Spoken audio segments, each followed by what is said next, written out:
लिंगा घाट की अलौकिक शांति और नागा जी के निश्चल प्रेम को स्मृति में संजोए हम नर्मदा परिक्रमा में आगे की यात्रा के लिए निकल पड़े हैं, जहां राह में पड़ने वाला हर कदम और समय का हर पल अनिश्चितता, उत्सुकता और रोमांच से भरपूर है।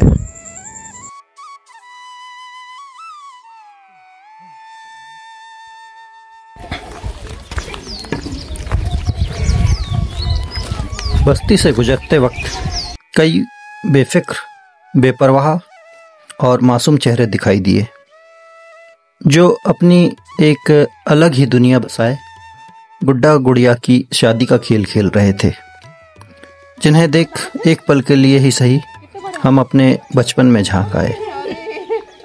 उन्हें हमने टॉफ़ी दी तो बदले में उन्होंने भी हमें वो एहसास दिया जिसका कोई मोल नहीं हो सकता।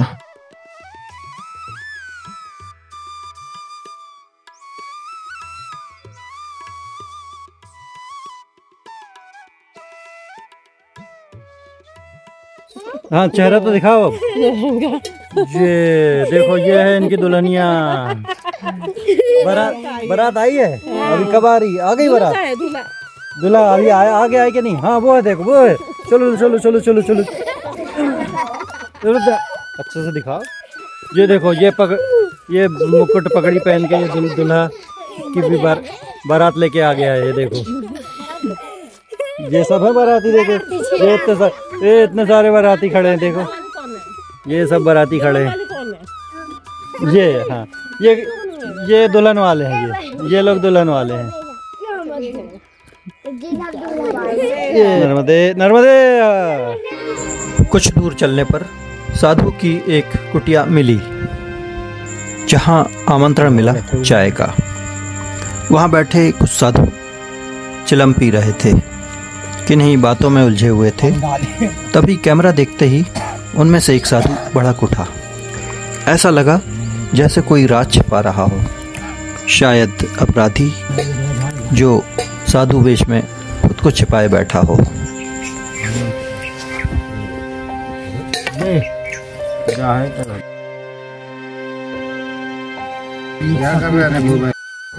उनकी नाराजगी का जवाब मौन से देने के बाद हम वहाँ से आगे चल दिए। अब आप आगे देखेंगे कि इस बार मैया के साथ होने का अनुभव हमें किस तरह से हुआ। हम थकान से चूर थे, अंधेरा होने ही वाला था, रुकने का कोई ठिकाना नज़र नहीं आ रहा था, दूर दूर तक कोई जानकारी देने वाला भी नहीं था। तभी मैया का चमत्कार हुआ और अचानक 3 देवियाँ प्रकट हुईं, जिन्होंने हमारे सारे कष्ट हर लिए।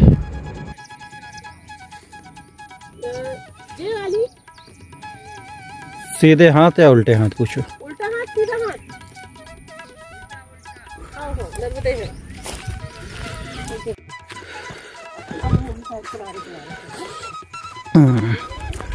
बिल्कुल किनारे किनारे चलना है अब तो, साथ ही साथ।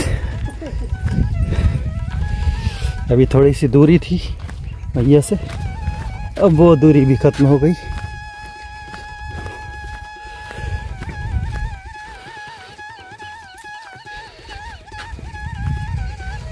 सूर्य अस्त होने जा रहा है।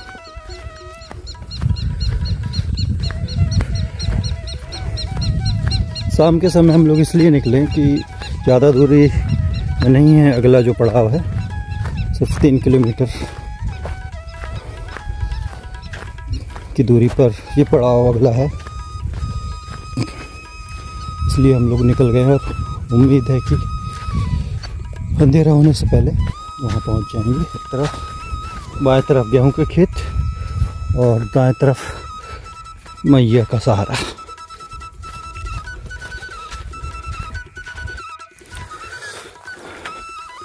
ये खेत के बीच से होकर पगडंडी निकली है।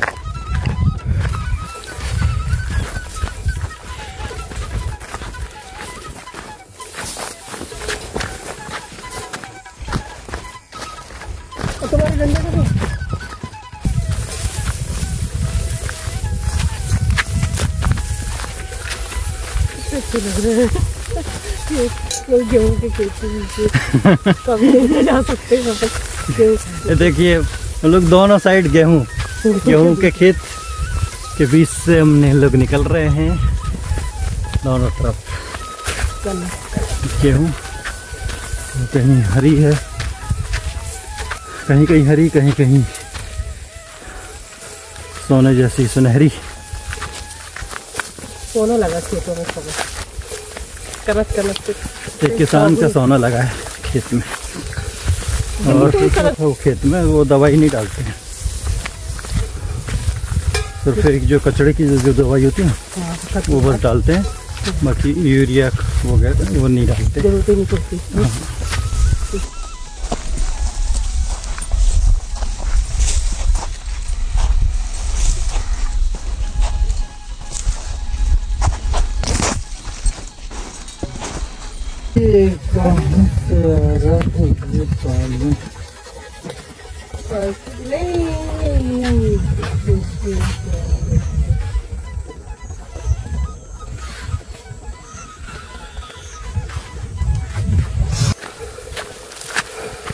सूर्य अस्त होने में कुछ समय बाकी है।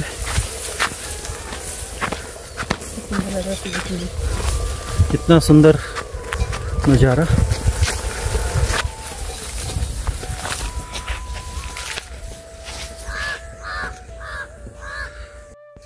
ऐसे देखो, ये बतख है। नहीं, हाँ, बगुला। बगुला। हाँ, ये बगुला है, 2 बगुले हैं। देखिए मैया के गोद में ये खेल रहे हैं। सुनहरी गेहूं की चादर से लहलाते खेतों के बीच से गुजर रहे थे। संग संग चल रही नर्मदा मैया से भी मन ही मन वार्तालाप का दौर जारी था। तभी सामने एक खेत में लगी गोल काली मिर्च पर नजर पड़ी, जो इससे पहले हमने कभी नहीं देखी थी। दोस्तों, अभी तक आपने हरी, पीली, लाल मिर्च देखी होगी, लेकिन पेड़ में लगी हुई काली मिर्च पहली बार देखेंगे। टमाटर दे दीजिए, तो कैसा स्वाद होगा इसका। ये देखिए काली मिर्च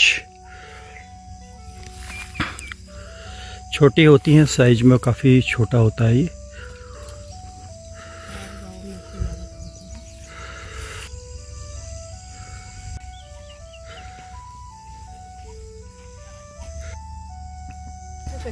दिखाओ।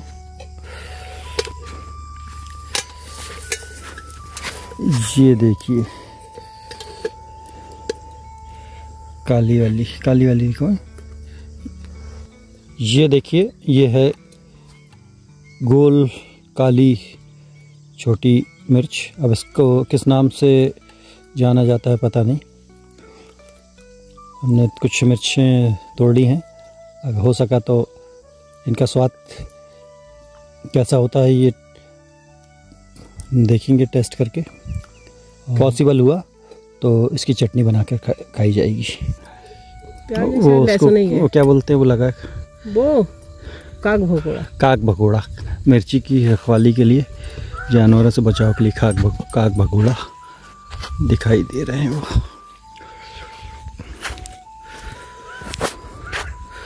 बस हमारे अगला पड़ाव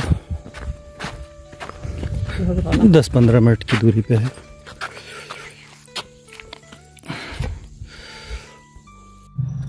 रेतीली डगर पर कुछ देर चलने के बाद ही पैर जवाब देने पर आमादा हो गए। मैया की कृपा हुई और थोड़े ही फासले पर अचानक से कुछ महिलाएं प्रकट हो गईं। लगा जैसे वे हमारा ही इंतजार कर रही हों। पास पहुंचने पर साफ हो गया कि वे हमें ही अपने घगरोला के आश्रम में ले जाने के लिए आई थी। नर्मदे नर्मदे नर्मदे।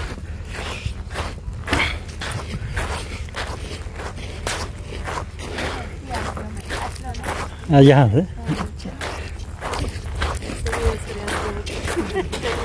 आप लोग महाराष्ट्र से ही है?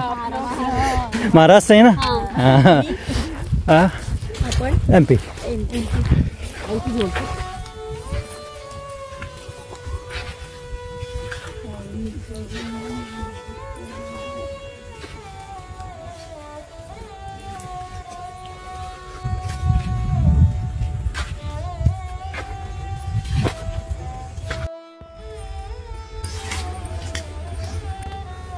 चप्पल ले।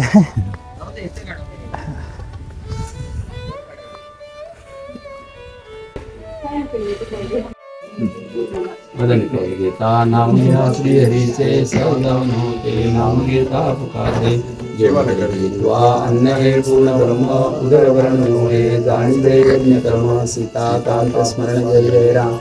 क्या नाम बताया आपने इसको? पिठला। पिठला। और भाकरी, ऐसा इसका जोड़ी पसंद है। हाँ, भाकरी और पिठला। भाकरी बनाई। अच्छा, अगर मान लो कोई ऐसी बहुत जल्दी में इमरजेंसी में हो तो जी। ये 10 मिनट में बन जाता चना है का फ्लोर और टेस्टी रहता है। हाँ बेसन हाँ, बेसन। ये वहाँ की संस्कृति, महाराष्ट्र की संस्कृति है। एक और जहां लिंगा घाट के आश्रम में परिक्रमा वासियों के भोजन की व्यवस्था 28 परिवारों की समिति बारी बारी से कर रही है, तो वहीं घगरोला घाट के आश्रम में रेवाधाम नाम साधना ग्रुप ने भी अनूठी पहल की है। सोशल मीडिया पर चल रहे 1000 लोगों के इस ग्रुप ने नर्मदा खंड में एक मिसाल कायम कर दी है। पापड़ लोगे ना? हाँ, दे दीजिए एक।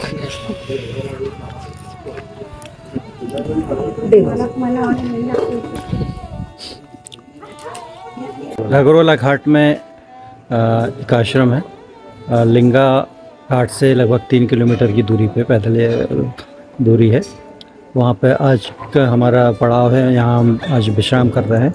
और ये महाराज जी हैं, ये यहाँ का आश्रम का संचालन करते हैं। महाराज जी, आपका परिचय दीजिए और कब से आप, कितने वर्षों से ये आपका सेवा का कार्य चल रहा है और कैसे इसको आप संचालित करते हैं, क्योंकि आप लोग महाराष्ट्र से हैं, महाराष्ट्र से इतनी दूर आते हैं, और कैसे सारा व्यवस्थित हो पाता है इससे काम? हम लगभग नर्मदा मैया से 15 साल से जुड़े हैं और हर साल मेरा ग्रुप है रेवा नाम साधना ग्रुप, कोल्हापुर महाराष्ट्र जी। उसके अंडर 1000 लोग लगभग है जुड़े हुए, बेंगलोर से उज्जैन तक।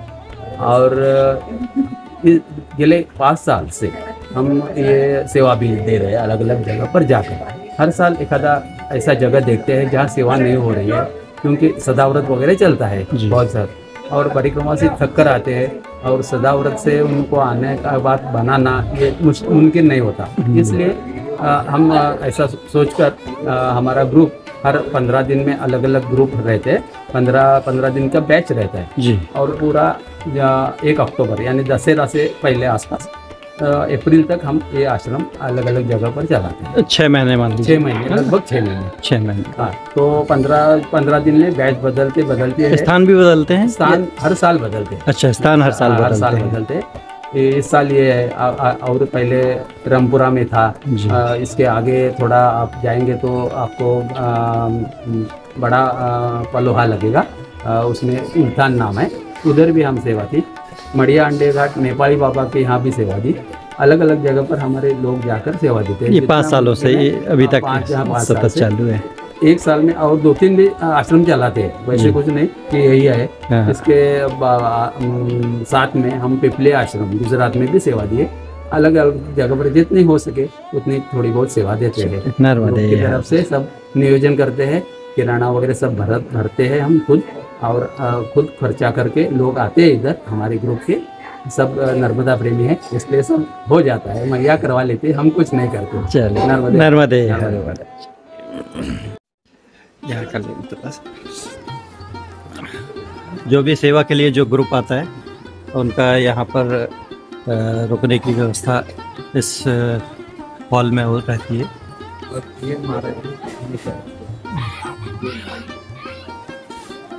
और ये एक इस साइड का जो हॉल है, यहाँ पर इन्होंने किचन बनाया हुआ है। अंदर आ जाऊँ? ये देखिए कितना व्यवस्थित है किचन, और आप देख सकते हैं साफ सफाई बहुत ही सुंदर तरीके से इसको मैनेज किया हुआ है।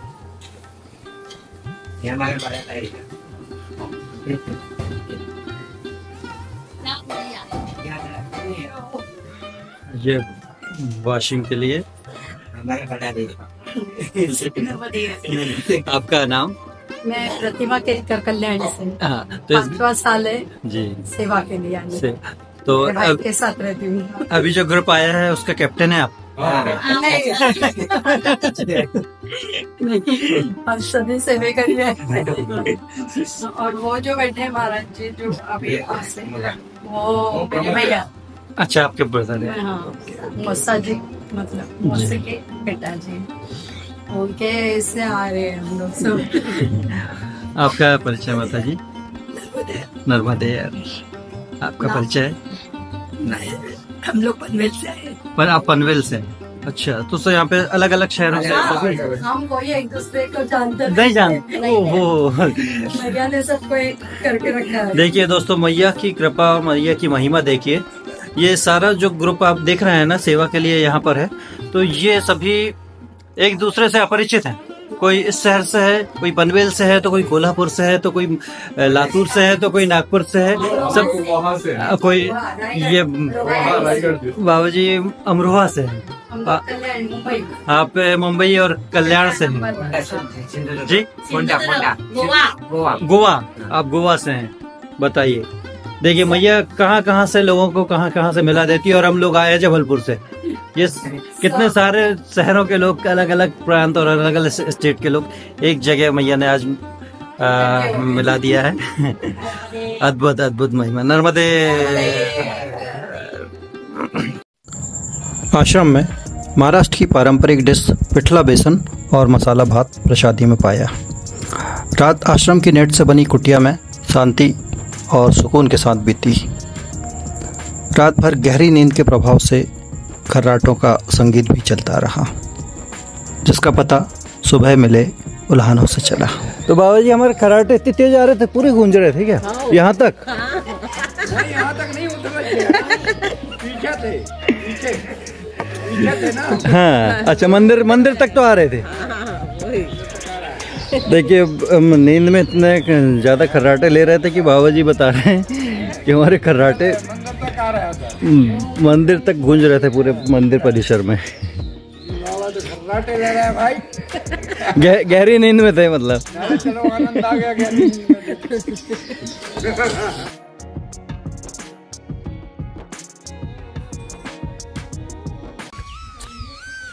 हमारी कुटिया के ठीक पीछे बहुत ही सुंदर मैया नर्मदा का मंदिर और साथ में शिव जी का मंदिर।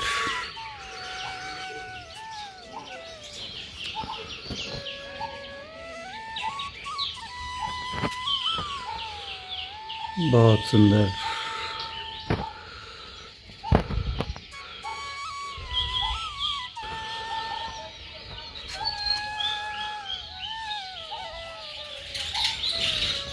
ठीक सामने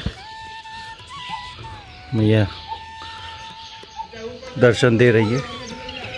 पक्षियों की चहचहाने की आवाज़,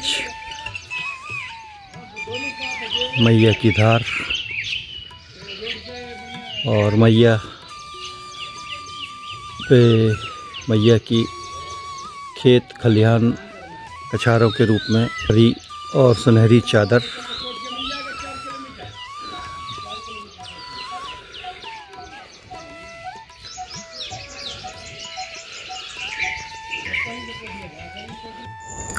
नर्मदा मैया के तट पर हर कदम एक नई कहानी कहता है। लिंगा घाट से घगरोला के बाद ये आनंद यात्रा अपने अगले पड़ाव की ओर बढ़ रही है। क्या आपने महसूस की वो शांति, वो सुकून, वो अपनापन? अगर हाँ, तो अगली कड़ी में और भी गहराई तक चलिए हमारे साथ। मिलते हैं अगले ब्लॉग में, जहां नर्मदा मैया फिर से कुछ नया दिखाएंगी, सुनाएंगी और सिखाएंगी भी।